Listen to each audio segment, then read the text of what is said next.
mikok thiba amadi delimitation tawbu matamda tawdringai mamangda NRC hana chananbiyu Meetop sing hana khandoklaba matamda mikok thibagi thabaksi chathabiyu haiduna miyamna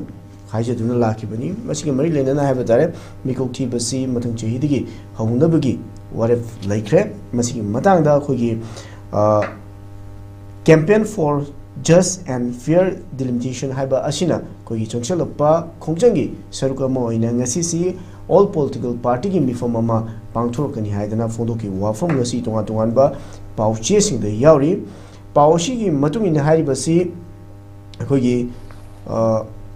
ngasi gi famuduriba mifam asida lawrakadaba aroiba warep asigi thogdang haiba tare Manipur gi leriba political parties singi mihusing MLA sing asoba thogdang lobiu karigumba masi lawraktaba taragadi khogi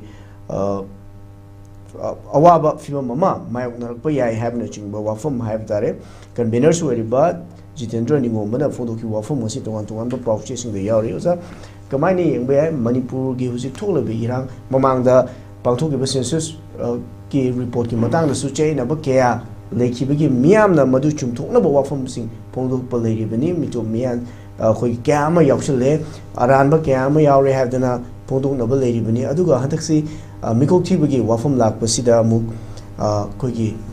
achumba haiba tare khangnabagi damakta NRC natraga masiga manaba law amana khoigi hana khoigi Meetop sing khandok pigadabni haibana chingba wafam singsu fondokpa leiri oza masida ngasi political party gi oiba mifam mama pangthokani hairibasi oza maina yengbe yai masi akhoi kupna yingchilobo ama mathau ta dabra Manipur gi mikok thibagi fibam mama lakpa matamda kamaina yengbiyosa host Manipur ji ekoi issues mayam thallaba imaleba Manipur mo ohelle ko adiksi chahi ani makhai helaba ko chahi ahum mapung phaga taro dugumba ki narco terrorist drug mafia jingi oibul lana ma khoi loitri then sigi manungda Manipur da hosi illegal immigrant mayam influx tawdona lei rehaba si government people report ni ko ko people nate masing thingam daba Manipur da masing thingam daba illegal immigrant mayam the foreigner mayam influx tawdona lei rehaba si mai koi am confirm ni that means machoy ko have nate government report ki matungna haibani mi da hendokna village masing mayam hendana village masing ekoi kadai list thousands ki thada hengatna hojik lei reha je government people report ki matungna koi khanga pot amoire ade asugumba state lenga amagi over report government na people report amagi matungna illegal immigrant mayam influx tawr lei re adagi foreigner mayam hendana lei re ado today hendokna yum masing thingam da mayam ngasi hendana lei re na lei marak sida masagi delimitation matang mikok thibai matang da lord ko warep se tasing na masi lan nama loidingai da lan nama barton to ko samane hai tare ko ekoina se war hai basna anu partment ko partment hai badi koi Manipur thina si tasingna lan war makti haning da bani to war lan nama tore lan nama leidi hai ji maram ji kana tare gadi ethnic community amagi makta thukna ba ethnic community makta thukna maduna madu lan nate madu war nate ko madu di tasingna madu ngak tang khatna chaina ba basi bana anigi makta tragana kai gum pina da ba magi community ni makta ngak tang ngai singna da badagi provoke hai tare atang irang tu hai baduna man partment ni ado hoji Manipur da koina war hai ji maram ji kana tare gadi narco terrorist yauri ko drug mafia illegal immigrant mayam yauri ko mapan da hai jalak badu ma influencer illegal immigrant mayam mapan da hai jalak badu ma drug mafia mayam sa thar lan khalamani nei koina Manipur da lan tawre hai bane ma karam khangi lan kuki narco terrorist sing drug mafia sing cha thawan lan ama Manipur tawre lei ri bane adugumba kuki narco terrorist sing drug mafia mayam do takthokringai tanthokringai da koi mikok thiru thom tawni hai taragadi adugumba drug mafia natragana illegal immigrant mayam sing do adum yauna recognition tawidra person lakhre ko aduna lan jemal loidringai da ama invite tawi mong ni live mami sing na adugumba political leaders sing yaure stakeholder mayam yaure ngasi khana nei na duini ore blog duini ko aduna si tasengna MLA sing si moigi oiba daita ma moigi oiba thongna ama thodang ama leiri bani na karai no na moi da madugi oiba kam pibagi wani madu kai gum ba thodang lorok tragadi loroi da boy taragadi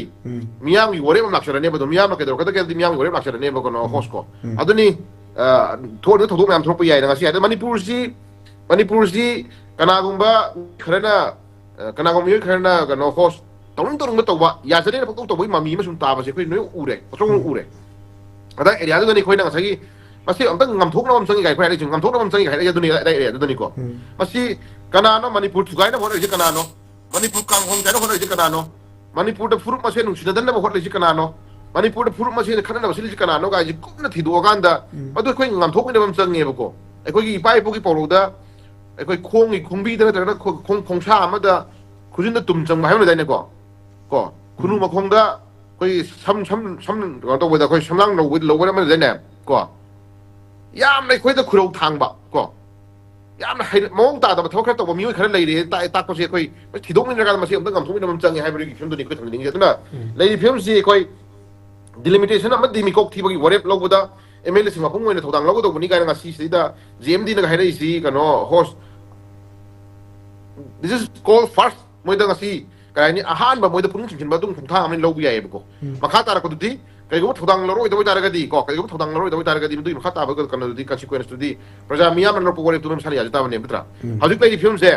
Manipur ki tang du ta da ba Manipur mo marin ta da ba Manipur da nga sa gi hajik lai film ji matang se sigi oi ba finance decision na man lo di ngai manung da mi kok thi ba se ai koi yam na thon thok thok gi du pa to ta man ne hai ta re ko aduna masi lai ba lai ngak na masi lai ba government na masi wi bam sangi khami bam sangi aduna hajik lai film je issue se